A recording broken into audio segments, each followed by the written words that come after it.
Welcome to the Maple Minds podcast. I am Christie, that's Rob and Poli, and we're just three people from BC who like to yap about politics. We mix it up between BC politics, Canadian politics, international politics. Today, we've got all three on the menu. Let's just jump into it with some of the biggest. I can't even say what the biggest news story is today because there are so many competing for our attention. But let's start with the Nobel reaction. I was just saying before we went live that I'm such a nerd that the very first thing I did before I made a coffee, before I brushed my teeth, before I did anything is I checked the internet to see who had won the Nobel. I was happy. I was happy. What do you think about the reaction? I think it's anything but Trump. He can't do what he's been doing and expect it. Oh, we're gonna take over Greenland. Oh, we're gonna make Canada the 51st state. Oh, we're gonna just bomb traffickers in the middle of the ocean just because we can and kill them. And then come on. If I they mean, were it's just traffickers. who even We can knows? bomb Venezuelan boats. And actually, the somebody from Colombia, it was either a minister or the president maybe had said we have reason to believe that maybe that was a Colombian boat with Colombian citizens, but I'm not sure the validity of that. But I think the point is without the states proving why they targeted them just by saying it. Like they say a lot of things. They say people are eating cats and dogs. They said that Garcia's MS-13 Photoshop was a real tattoo. They say a lot of things that aren't true. Why would we believe them when they're talking about taking people's lives? Yeah, they're rounding up US citizens and detaining them for no reason. Some of the stuff that I've been seeing is horrific. Real live people like videoing this stuff, parents going to schools to pick up their kids, and then them getting detained and taken down in front of the schools when they're there to pick up their kid. Like it's insane stuff where you're like, is this really happening in the United States of America? And then you have Donald Trump petitioning for the Nobel Peace Prize. What? Well, You're literally just tearing apart families who have lived in the United States for years for no reason, just because. you Oh, but I have want a people Nobel Peace in your Prize. administration testifying that habeas corpus means that the definition of habeas corpus is that Donald Trump, the president of the United States, gets to decide what happens. And that isn't true. She said it with a straight face, too. And then when they explained to her what habeas corpus actually is, and explained to her that it's one of the only things that separates a free democracy from a place like North Korea. She's, yeah, I support that, but Donald Trump gets the final say. No, that's not how your constitution is written. Trump and all of his cheerleaders and his puppets who just say stuff to make him look good felt like the Nobel Peace Prize went to the person with the best campaign, like it's a political election or something.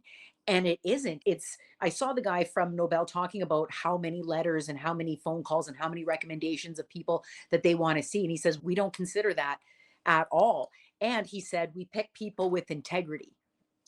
Yeah. They also mentioned that it's a detriment to campaign for yourself. Really. Like it's if you're Meaningless. campaigning for yourself, we're probably just gonna say no. But here's the funny thing is so because the stuff that I was reading today, there's people already now saying Trump could be the front runner for 2026. And you're like, oh, can he never just not be the front runner ever? This doesn't make any sense. I would question those people to see the front runner because it, you know what it reminds me of? Like his whole campaign of look at what I've done that's good. And I will admit getting a ceasefire is a good action. I give him a thumbs up for that one action. I don't believe that one action or the other good actions that he has done. I don't believe that it's a balance thing. I did those good things.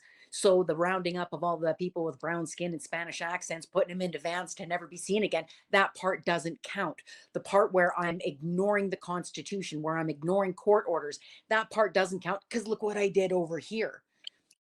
And it reminded me of when I made the video about the residential school denialism support from John Rustad, when he didn't show support to those in the provincial legislature, but then he showed support to Aaron Gunn. And he and Aaron Gunn both said, Aaron said all these things that were bad too. He acknowledged all the bad stuff.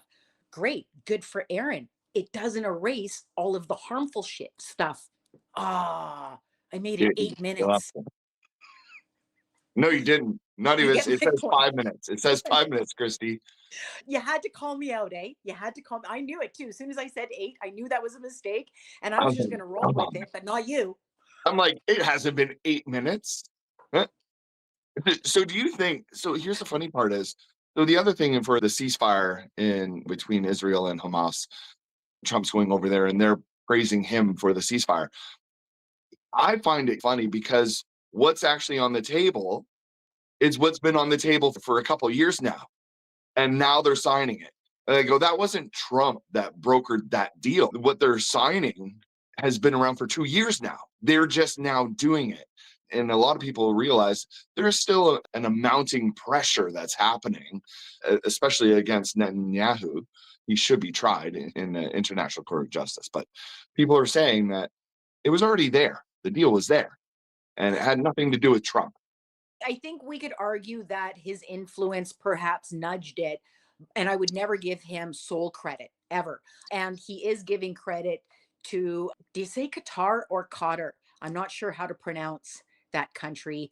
I think it's Qatar, but he's okay because they helped with this Gaza thing. That's why they get to build the airfield in Idaho. Do you want to talk about that right now? Are we done with the Nobel react? We could move on to their next, but is there anything else we want to say about the Nobel reaction? I'm good with what. I don't think regular people are surprised. I think that they're going to act surprised. I don't think anybody on Trump's team is genuinely surprised. I don't think that Trump is genuinely surprised. I don't think anybody is actually. I think that the theater around this is going to push just because it's all fucking marketing. It's all marketing. I'm so sorry. What It's all just look at what I'm saying. And I'm saying I'm the peace guy. And don't ask me where the people in the vans end up. Have integrity. Yes, that have integrity. Thank you. And there was another word they used too. It escapes me right now, but there was another word that really called him out. He doesn't have integrity. Come on, man. This guy's got 34 felony convictions for lying. I have the video. It's 1 minute. Would you like to watch it? Yes. Then we'll US talk about President it. Donald Trump has repeatedly said he deserves the Nobel Peace Prize and he'd like to have it. He even said that it would be an insult to the United States if he doesn't get it. What does as the chairman of the Nobel Peace Prize Committee, think of this, and how has this campaign-like activity by the president and his supporters, domestically and internationally, affected the deliberations and the thinking in the committee? In the long history of the Nobel Peace Prize, I think this committee has seen any type of campaign, media attention. We receive thousands and thousands of letters every year of people wanting to say what for them leads to peace. This committee sits in a room filled with the portraits of all laureates, and that room is filled with both courage and integrity. So we base only our decision on the work and the will of Alfred Nobel. So the other word that I was missing was courage. 100%. So what happened this morning on social media was that all the Trump cheerleaders came out swinging about this Nobel Prize, right? About how he deserved it. And then a lot of them turned on him because then the announcement came out. Pete Hegseth said Qatar is going to build an Air Force base in Idaho and it's going to train Qatari pilots how to fly fighter jets in Idaho. And a lot of anti-Muslim language came out in the posts from the Trump cheerleaders, just condemning Trump and really not happy with the decision. Give me your thoughts on it. I think it's interesting because, like, I obviously there's Air Force bases throughout Europe, American Air Force bases, and usually they're there for strategic reasons, right? That's really why you build Air Force bases or you allow Air Force bases in other countries. And my only concern is why? Like, what is the real reason behind it? And as a Canadian, the fact that it's in Idaho, just right across the border, I don't know. It just seems a little odd to me. It feels uncomfortable to me. I wish Idaho was further, if I'm honest. When you talk about how there's other Air Force bases in Europe, Europe also has Air Force bases in the United States. I'm not aware of another Middle Eastern country that has one in the States, but it isn't uncommon for the United States to have Air Force bases for other countries. I think that the jet gift from the same country, come on, It's a jet. And I believe the family is also putting a golf course there or something. They're getting personally wealthier off of this. Understand what the American president and his family are getting out of it. I just fear what the Qataris are getting out of it. Yeah, and who knows? It is just a perfectly legitimate training facility that will benefit everybody, or it could be something different. I guess Assume positive intent. yeah, I mean, who knows? There's Could be. so much weird sideways, never thought that we would see this in our lifetimes stuff going on. I think it's very hard to assume positive intent these days, but it is a possibility. I think it's hard to assume positive intent when it has anything to do with the Trump regime. That's really what it comes down to. Anyone else, yeah, it might be easier to assume positive intent, but not with Trump. There's always something. There's always something happening and a reason for it in the background that's nefarious. It's just not right. I will also say that with everything that's going on in the States today, too, I haven't heard the word Epstein yet. It's a So great distraction, right? take a step back and think of how much has happened since the Epstein files have been like being pounded. Let's see them. Let's Yeah. see them. And the amount of craziness that the Trump regime, and I'm going to keep calling it a regime, has been doing to really distract the entire country and the world. It's been insane. It's nonstop. It literally is. Every day there's something new that they're Yeah. just.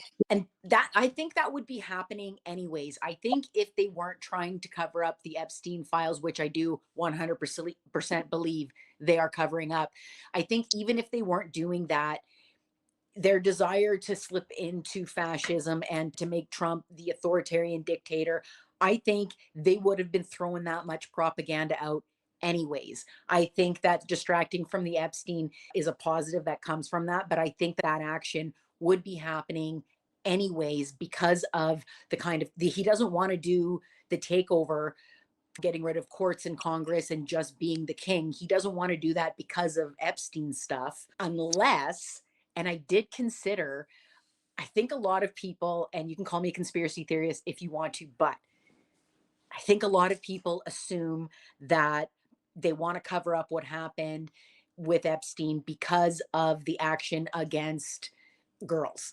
I believe that it might be more than that. Not just that, they're probably covering up. That's where they've been planning this for a long time, longer before 2016 when he started running. When you see the names on the list, Steve Bannon, Peter Thiel, I'm just saying it's possible. Should I get my tinfoil hat? I think there's a lot more things out there where you need a tinfoil hat, and that one is definitely not one of them. But it could be why there is, if this was, it's still bad for those men to have that reputation and everything. It's worse if you can prove a treasonous intent. You know what I mean? Yeah. Wow. You look at who was that pastor, Donald Trump's spiritual advisor, Yes. dude His that just name's, yeah, he just got Morris. charged and he admitted guilt. He admitted guilt. So that, come on. Yeah, Come on, everybody. I know. Seriously. They're everywhere. They're everywhere in that whole mega world. If Yeah. you're part of mega and you're like a middle-aged older man, guaranteed, but people gotta start looking. They gotta start looking. Guaranteed you are part of the demographic that is most likely to be. Yeah. Doesn't Yeah. mean guaranteed you are, but it No. means you're in that demographic. There are more people from that demographic than there aren't. And all of the projection of it's the teachers, it's the drag queens, and you see it on these social media, and then you see this guy's name in the headlines getting arrested for the stuff that he's trying to say, go look over there so you're not looking at me. Yeah. Exactly. I don't know, it's pretty sad. It's pretty sad. I really hope people start waking up and they start realizing what's really happening. So do I. Something concerned me in a different way when I was scrolling the reactions of the Qatar thing or Qatar, and Laura Loomer said, and I don't believe she was the only one, but she's a strong Trump supporter. She was like, no, Trump has no authority. He shouldn't have done this. I'm going to show my lack of support by not voting in 2026. And that kind of concerned me because if I think in from my couch in Canada, if you think you're going to have elections next year and you're as close to this as somebody like Laura Loomer and you're just like, oh no, I'm not going to vote. You're not going to have an election. You're not going to have a choice not to vote.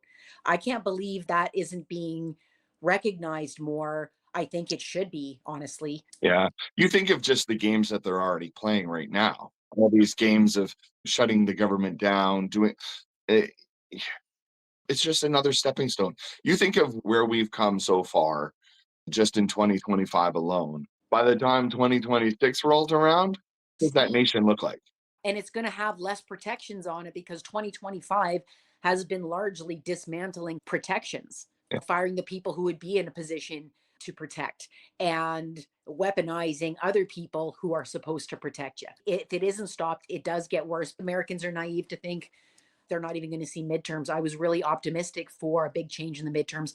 I think these guys know that they don't have a chance.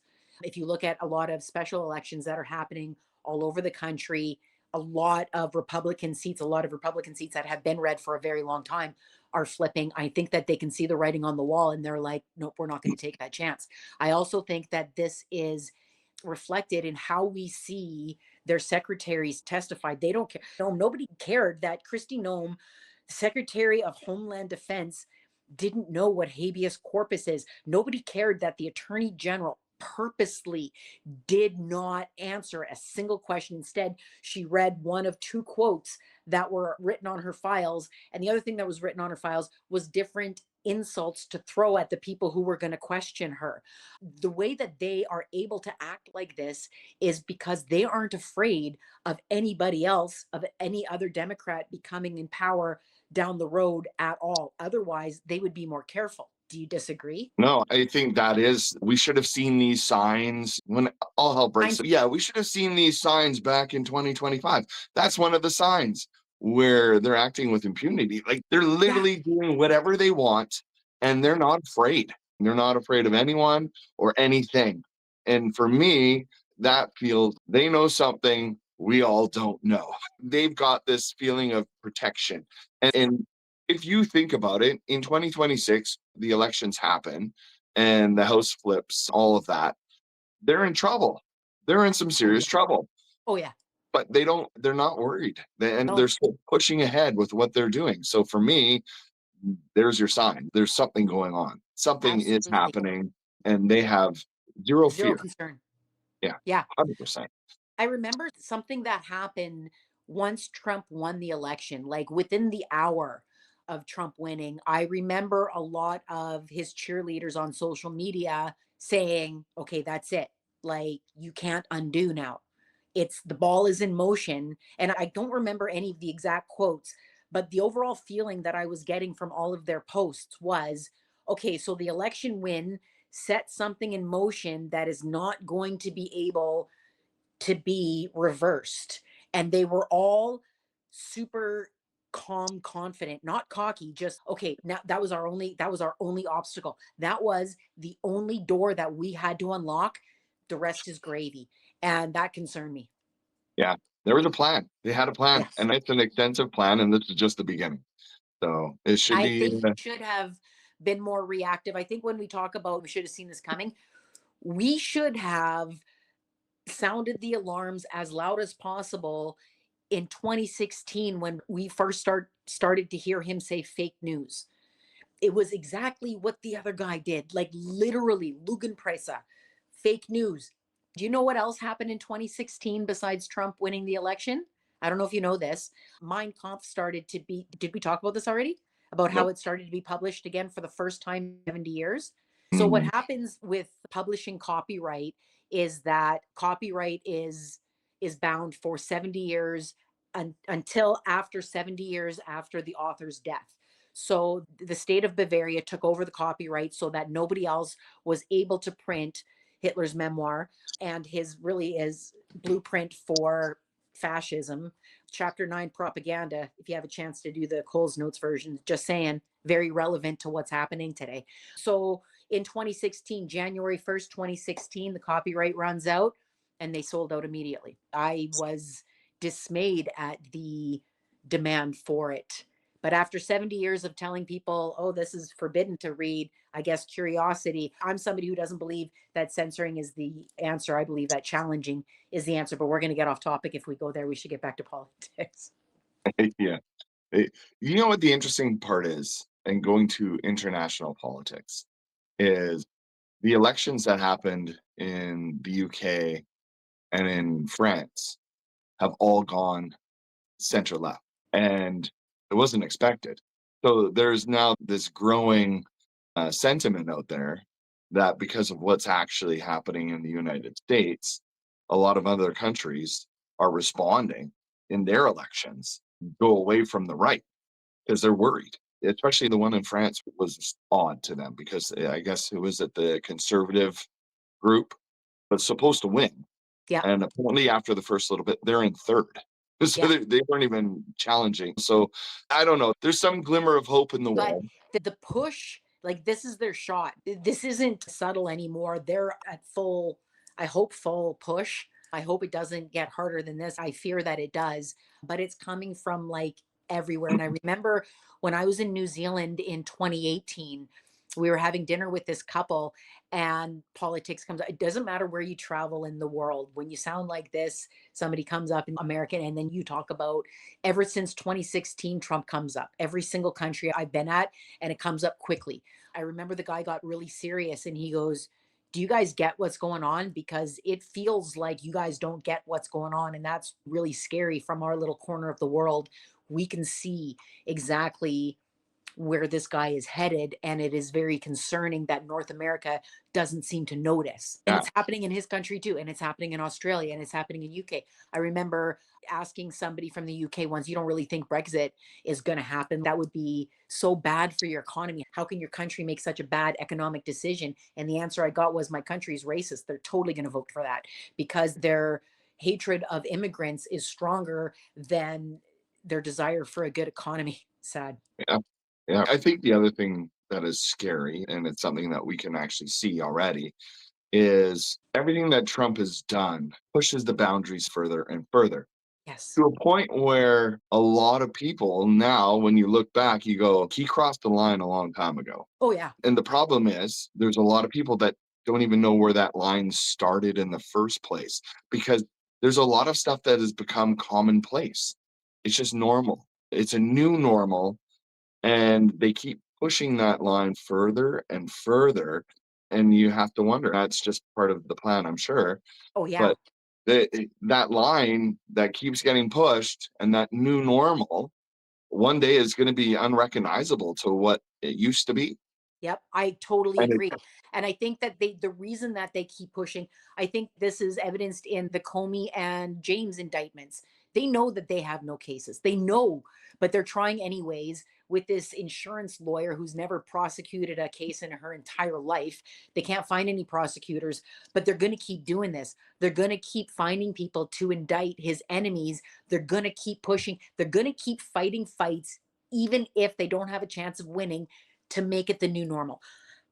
I said this when Elon did his victory speech and he threw up that Roman salute, which wasn't a Roman salute. We all know what that was. And you're going to see more of it. What happened, the reaction to that, and it's happened since, I believe Steve Bannon did it on his show. And then the reaction is the same. They find any picture that they can of anybody else with their arm in that position and they flood the internet with those images to make it more common, to make it more normal. So then the next time, so that people get fatigued from fighting it. I said the minute I joined TikTok and started making political TikToks in February of 2022, I said this fight is going to take stamina. That's their biggest tool. They have stamina. They don't get tired. They don't care that people insult them and shut them down and that they lose. They don't care. They just keep pushing and pushing. And if we don't have stamina, we risk fatigue, letting them take more inches. you know what's interesting when you say that is just the other day, I saw a video clip on TikTok in regards to someone. It basically said, now I understand why my grandfather liked hockey. And I was trying to figure it out. It was just this referee that was going around with his arm up. And then I looked and the arm was on an angle. And I was like, are they really saying this? Yeah. And it is true. You're starting to see that stuff online more and more. And you think, like, how did someone even come up with that? Now I know So why, really.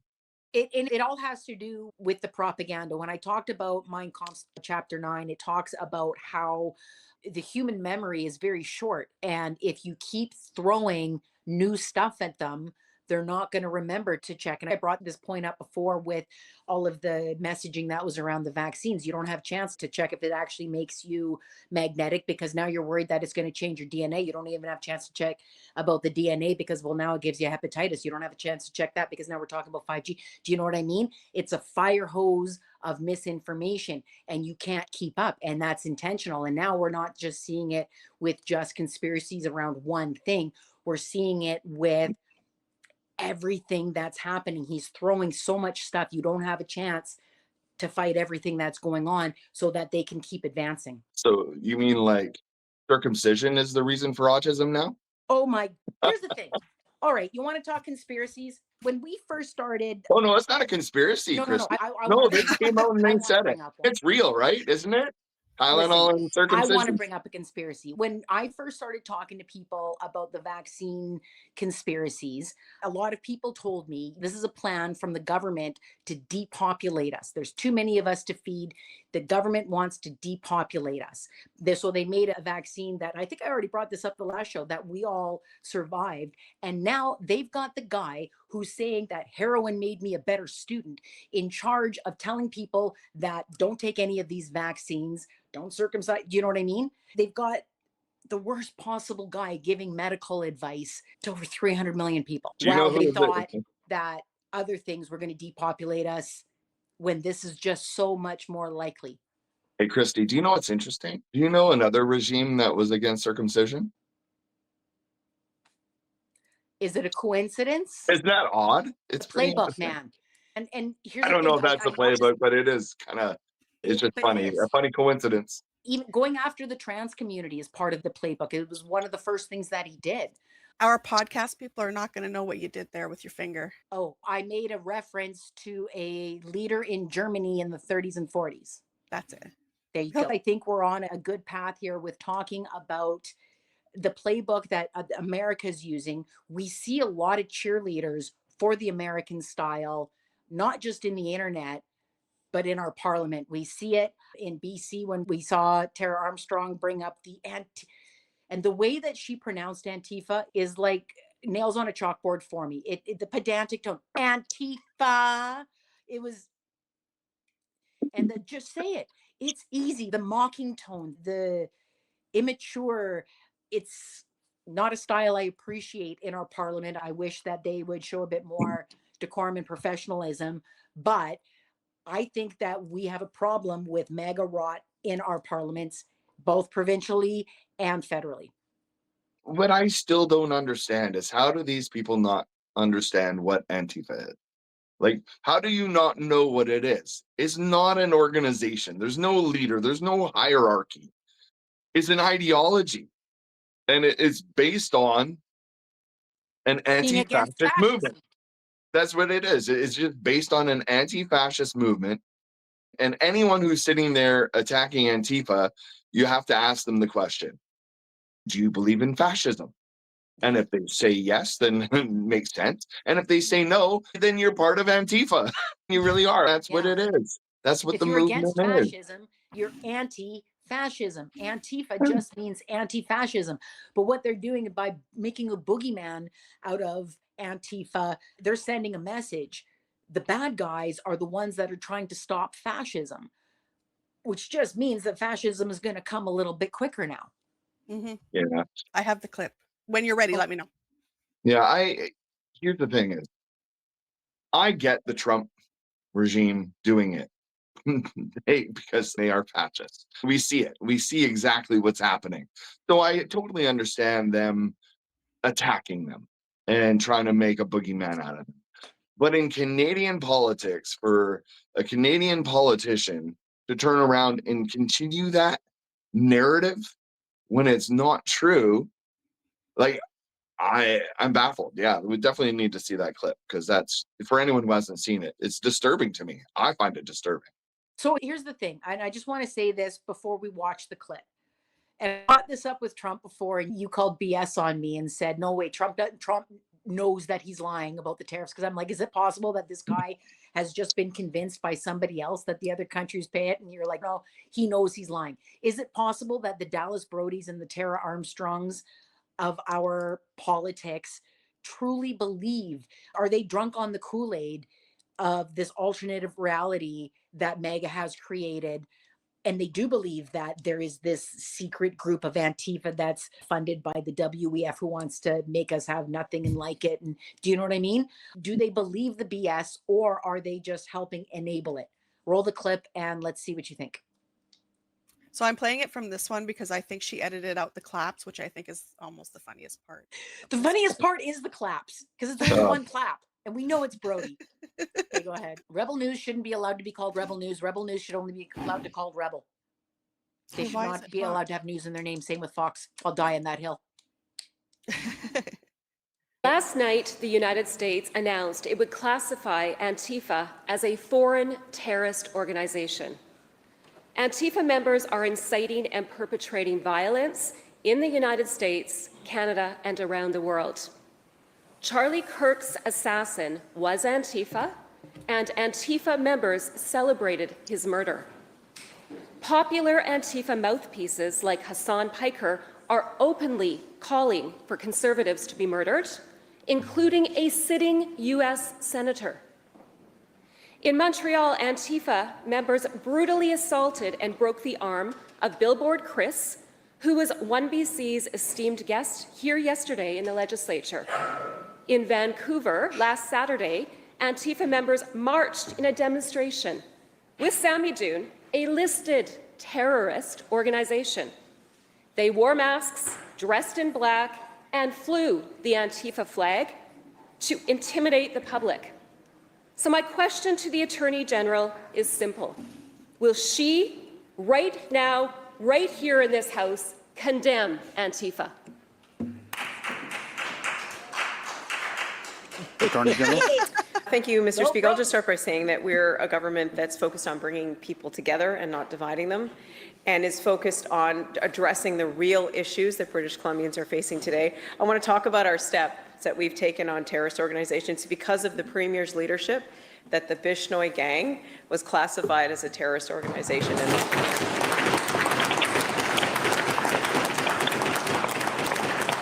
An example of a real issue that we're addressing that British Columbians are experiencing right now, and we'll keep doing that. Thank you, Mr. Speaker.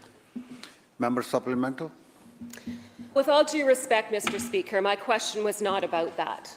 My question was about Antifa, a decentralized leftist organization like neo-Nazis on the right, which should be very easy to condemn. I personally condemn both Antifa and neo-Nazis. Mr. Speaker, why won't the Attorney General say the words, "It's easy. I condemn Antifa"?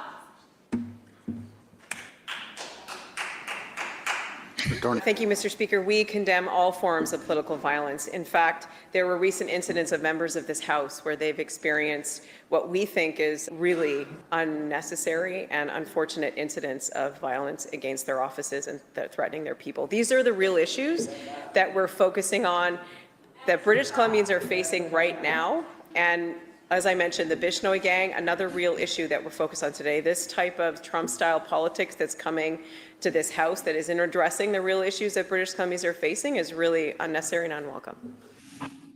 Can I ask, have you seen a clip of Billboard Chris in the legislature? I knew he was going to be a guest. I don't think he should have been. I think that guy is, did you know his wife's a teacher? I'm just saying, this guy who spent a lot of time protesting schools against teachers, the guy's married to a teacher. Just saying. Wow. Hypocrite. I think I just have pictures of him in there. Yeah, I don't. Anyways, what do you think? Do you think that she believes it, or she's just somebody who is helping that movement inch forward? I honestly don't know. I honestly don't know. I honestly don't even want to talk about it because it's just so frustrating, and it's actually angering in a way to think that this person is standing up talking like that in the BC legislature. I'm like, we do have real issues. Yeah. Right? Real issues. And that are being dealt with. Antifa is not an issue for us. I love the fact that there was at least one person. It was Dallas Brody, the other member. I think they have 3 members in the one BC party because they keep getting kicked out of the Conservative Party. We do need to dispel what she said about Charlie Kirk, though. Yeah, it hasn't been proven. It But here's hasn't been proven that he was Antifa. He was an unregistered voter. There was the things that were engraved on the bullet casings or whatever were video game references. Yeah, there was anti-fascist songs, but he wasn't part of an organization. He wasn't part of a group. He wasn't a member of anything. so my question is, you have what, Jimmy Kimmel gets destroyed because he basically said MAGA's hoping that guy's not MAGA. Yet she's now coming out basically saying that this person Yeah. is part of Antifa. Where's the accountability for her for putting this out in the world? Hold her accountable because they're not pointing to the enemy. At the end of the day, she's essentially saying he was Antifa. It wasn't even beating around the bush saying, Antifa's pretending it's not that. She literally came out and said that he was Antifa and Antifa was celebrating. Yeah. Come on.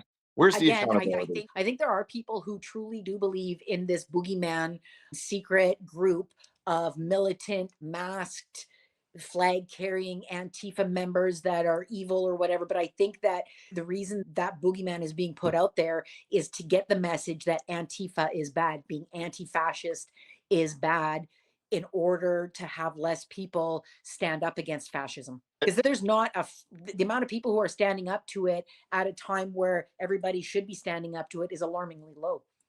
Yeah. But yet people wearing masks and abducting people and taking them off to who knows where, that's perfectly acceptable. It's okay because the And then when you government say, says it's okay. why do you think that's okay? How can you accept that? They broke the law. Like it's the worst possible thing in the whole world that you snuck into a country and you started working and paying taxes there. Yeah. Like that's the worst thing. And You've it's been in the because country doing that for the past 10 to 20 years, and then all of a sudden you're a problem. Sorry. you know what makes me laugh too is something my husband brought up the other day about how they're threatening to send ICE to the Super Bowl because Bad Bunny is performing and we're gonna round everybody up. The people that they've been rounding up are who? What kind of jobs are they in? And can they afford Super Bowl tickets? Do you know how much it costs to go to the Super Bowl? You're looking at $2,500 for the cheapest seat. Do you think the dishwashers and the farm workers are going to the Super Bowl? They're not going to the Super Bowl. Like the people that are being targeted to be rounded up cannot afford Super Bowl tickets. But now, Turning Point, Charlie Kirk's wife's gig now, they're announcing an all American show, just English, no Spanish, and all American, an alternative so that they can try to maybe draw away some of the audience. There is absolutely no way. You know what I thought about the minute I heard that Turning Point was going to have a competing show to compete with Bad Bunny's show at the Super Bowl? I heard the squeaky wheels of that tank at the Trump parade. It's going to be crickets, man. I'm telling you, you're going to have some Trump cheerleaders. Nobody's watching that thing over the Bad Bunny. Everybody's going to want to see his message. When you consider the political message from last year's Super Bowl show, I think it's going to be stronger this year. I hope it is. I've never watched Bad Bunny. I don't know who Bad Bunny is, but now I want to watch him more. Actually, you know what? My favorite thing about Bad Bunny is Happy Gilmore 2. Yes. I knew you were going to say that. He was so good. He was in Happy Gilmore too. Now I got to go watch it. He played his caddy. He was so good. He was good. I'm not familiar with his music. I'm only familiar with him because I'm on the internet a lot. I know he's anti-ICE. I know that he put a message on Saturday Night Live in Spanish, which I think is cool. I know that he said to everybody, if you didn't understand what I said now, you got 4 months to learn. I thought that was cute. I understand why they don't want him to be popular. I think the most ridiculous argument, though, I saw Tommy Lauren say, he's not even American. He's Puerto Rican. That's embarrassing. Oh yeah, and then That's embarrassing, honey. Somebody said that he wasn't even American. That was funny. And for anybody who doesn't understand the Puerto Rico connection, Puerto Ricans are American citizens. They just can't vote because Puerto Rico isn't a state, it's a territory. So only people who live in states can vote. If a Puerto Rican lived in a state, they can vote. It's just that Puerto Rico can't vote because they're a territory. So let's talk about another MAGA Canadian in our last 10 minutes, Mrs. Danielle Smith. Nobody gets more MAGA than Danny. I don't even like talking about her. I know, I but really don't. Just who else I think doesn't like talking about her is David Eby. This man he's a career lawyer too. He's used to keeping his manner about him, and he composure. is so annoyed at her. His pressers about her, he is not able to hide how annoyed he is with her. She's being less than truthful. I was going to say something else and I caught myself, but she's being less Hey, than truthful. congratulations. Thank you. She's presenting this as an actual feasible project. It's only feasible if you can come up with the tens of billions of dollars, unless you're trying to say it's a project because the government should give Alberta tens of billions of dollars. Here's the thing, it's not a project. It's a thought. Yes. It's an idea. It's just an idea that's being thrown out there. And in my mind, it's an idea that's being thrown out there to stir the pot. It's not even a realistic thing. It's just something that she wants to do to just poke the bear and see what comes of it. Or I guess poke the hornet's nest and see what comes out. Look at Yeah. these people. They're all against the pipelines. They're against this. They're against our economy. They're against Alberta. They don't look at the rest of Canada. Alberta should be separate. Look, see, because nobody wants to do what we want to do. And Yeah. it's aggravating. It really is. Keep pandering to your base. Go for it. When is their next provincial election? Come on. I was going to look it up actually. Honestly, there's so many times where I'm watching a clip of that woman talk and I have to hit pause. I do. That's how annoyed I get with her. I have to stop myself, Pierre too, and I'm just like I have to kind of swallow it. When we talked before about what the Americans are doing, pushing forward, pushing and pushing, and taking up more inches and taking up more space and getting their policies pushed more, even when they're breaking laws, even that when they're against the rights of people, they're still moving forward. That's what she's helping with. That's what she's doing with this BS about this project that isn't a project. It isn't a plan. It is an idea. An idea is different than a plan. And she's talking about $14 million. What does $14 million get you? It gets you, somebody else was talking about, it'll get you maybe some marketing for a few weeks, but it's not near the billions that's going to cost to put this in place. She knows that. She's either implying that she can get access from taxpayers of that much money. She hasn't talked about any private interested in it. She's just saying it to stir, to kick all the hornets and to move her agenda forward. And her agenda is the mega one. She's on that group with Republican governors, her and Mo and all the Republican governors. Yeah, it's nothing more than just a bunch of garbage just to create controversy, to try and Trash rile up her politics. base. It is. It is. And I'm like, come on, let's just be civil and do things the right way. It's frustrating when you say doing things the right way. I take that as, when I look at the way things are going, what I disagree with is the lack of integrity, because things aren't being handled with integrity. And I don't believe you should be rewarded for that. And I think that we see too many people being rewarded for it, which just inspires other people to abandon their integrity. But I do hope that I hope had her scandals catch up with her. It's not just the teachers, where she's giving 70% per student to private and charter schools, which account for, I think it's 7% of students overall are Yeah. getting 70% of the money, which is, come on, come on. The Yeah. healthcare thing. I hope that catches up to her and that they get a different leader. I don't know enough about Nenshi to talk about him. I just know that they would be better off without her. I strongly believe that. Oh, 100%. I still don't know how she got away with the healthcare scam. It's not over yet, but It feels like it's out of the limelight. It feels like it's been pushed far enough away, but she needs to be held accountable for that. There has to be some accountability. yeah, there's an account that I'm going to send you after this. It's called The Breakdown Alberta. That is hands down, he's on TikTok and on X, hands down the best account to find out exactly what's happening with Alberta politics, and is on the healthcare scandal, is all over it. Yeah. Best source of information, in my opinion. Also, Cole, I'll send you his account too. Nice. We should have to wrap. We got 5 minutes. Did you see my message about the Avi Lewis, the guy who's running for leader of the NDP, saying that he wants to run on the policy of offering a government-run grocery store to give Canadians an option outside of the 3 major retailers? First of all, Mr. Lewis is wrong. There's 5 major ones. There's 3 Canadians and the 2 Americans. I believe he only counted the Canadians. He forgot probably about Walmart and Costco. But he wants to offer a government store for not food that doesn't take a profit, Doesn't say how he's going to do it, but he believes that this is a policy he can win on. What do you think? In 4 minutes or less. Oh my goodness. You know what? Honestly, it would be interesting.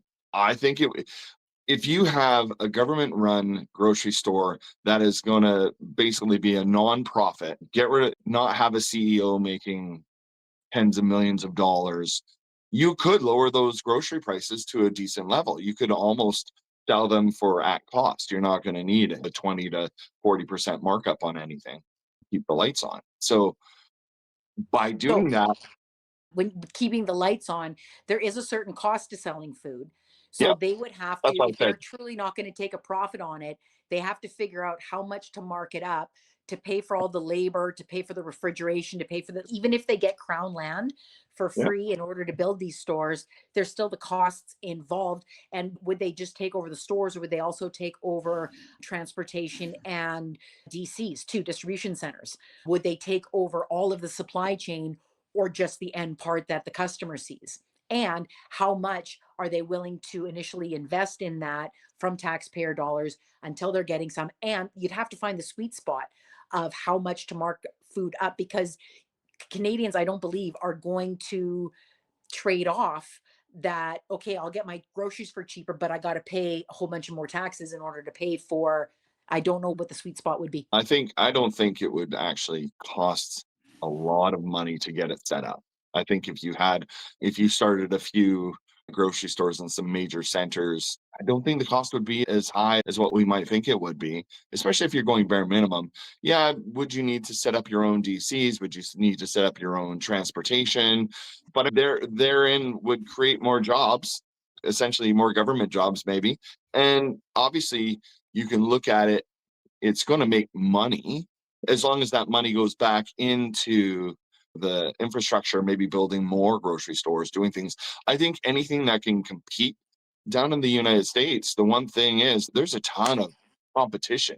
So it drives pricing down. Right now in Canada, there isn't a lot of Guys, competition. five That's it. guys, three Yeah. And we're not talking Canadians, about the burgers two and fries. Americans. Yeah. That's it. Yeah. What do you think about a membership scheme? People become members. Like Co-ops.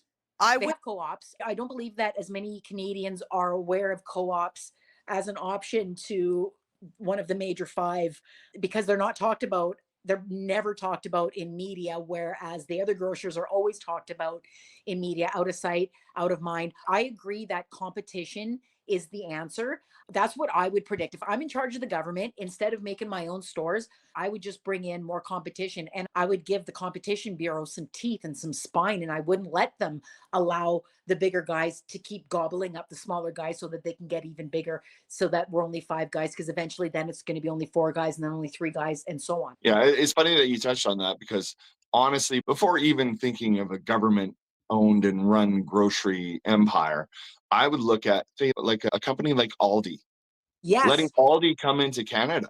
They've got And incredible they would, pricing. competition is what gets retailers to lower their retail, because they don't want to lose market share to the guy who's cheaper. Yeah, That's what I think. Anyway, yeah. it's 1 o'clock. We have to run on this busy day. Thanksgiving. See you okay. later. And subscribe to our YouTube and follow our TikTok page. Yes, please.